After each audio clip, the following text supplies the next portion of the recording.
Question 1. What is AI? Answer. Artificial intelligence, AI, can mean many things to many people. Much confusion arises that the word intelligence is ill-defined. The phrase is so broad that people have found it useful to divide AI into two classes, strong AI and weak AI. Question 2. What is the difference between strong AI and weak AI? Answer. Strong AI makes the bold claim that computers can be made to think on a level, at least, equal to humans. Weak AI simply states that some thinking-like features can be added to computers to make them more useful tools, and this has already started to happen. Witness expert systems, drive-by-wire cars and speech recognition software. What does think and thinking like mean? That's a matter of much debate. Question 3. I am a programmer interested in AI. I am writing a game that needs AI. Where do I start? Answer. It depends what the game does. If it's a two-player board game, look into the Minimax search algorithm for games. In most commercial games, the AI is a combination of high-level scripts and low-level efficiently coded, real-time, rule-based systems. Often, commercial games tend to use finite-state machines for computer players. Recently, discrete Markov models have been used to simulate unpredictable human players, the buzzword-compliant name being fuzzy, finite-state machines. A recent popular game, Black and White, used machine learning techniques for the non-human controlled characters. Basic reinforcement learning, perceptions and decision trees were all parts of the learning system. Question 4. What is the difference between classical AI and statistical AI? Answer. Statistical AI, arising from machine learning, tends to be more concerned with inductive thought, given a set of patterns, induce the trend. Classical AI, on the other hand, is more concerned with deductive thought, given a set of constraints, deduce a conclusion. Another difference, as mentioned in the previous question, is that C++ tends to be a favorite language for statistical AI while Lisp dominates in classical AI. A system can't be truly intelligent without displaying properties of both inductive and deductive thought. This lends many to believe that in the end, there will be some kind of synthesis of statistical and classical AI.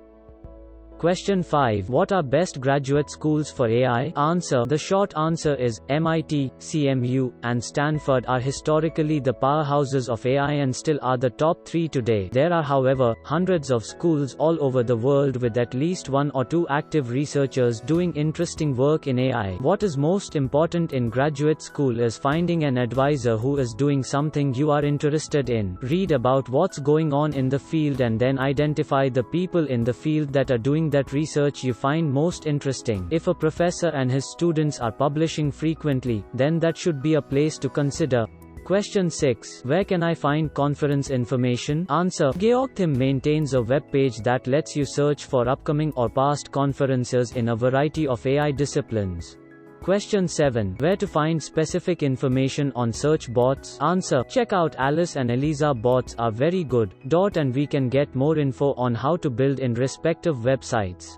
Question 8. Suppose I have Gmail account, I want to delete all the mails in my inbox having the same name, for e.g. Orkut. I have thousands of mails like that, so, how can I delete all the mails having single name? Is there any option provided in Gmail? Answer. Yes, it's very easy, just does one thing, in the top of the inbox page there is a search box, just search whatever you want to delete then click. After few sec all the mail with concerned name get displayed. Just select them and delete them, as you delete your spam or other mails.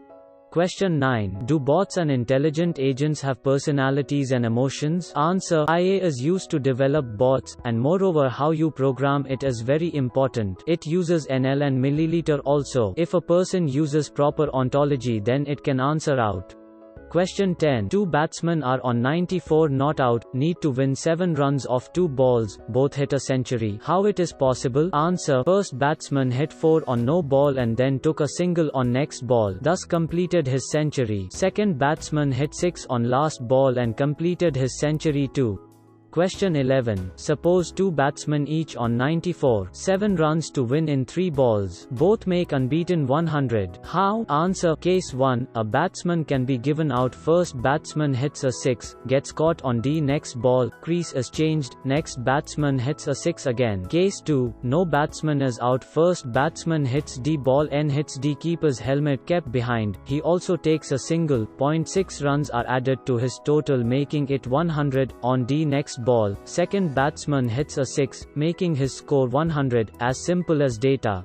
Question 12. What are the undesirable properties of knowledge? Answer. Following are the undesirable properties of knowledge. A. Voluminous. Knowledge may become voluminous. B. Difficult to characterize. It is difficult to characterize the knowledge accurately. C. Variability. Knowledge has a property that it may change over the time. D. Variation in usage. Knowledge may be used in some other way than the way in which data is organized. Question 13. How should knowledge be represented to be used for an AI technique? Answer. Following are the requirements for knowledge to be used for an AI technique, or when two individual situations are represented. Knowledge should provide generalization such that only common properties of both situations are represented rather than representing both situations individually, or knowledge should be represented such that it should be understood by the people who have provided it, or knowledge should be represented in a way that it can be easily modified, or knowledge should be represented such that it should still be applicable to one or more situations even if it is inaccurate or incomplete.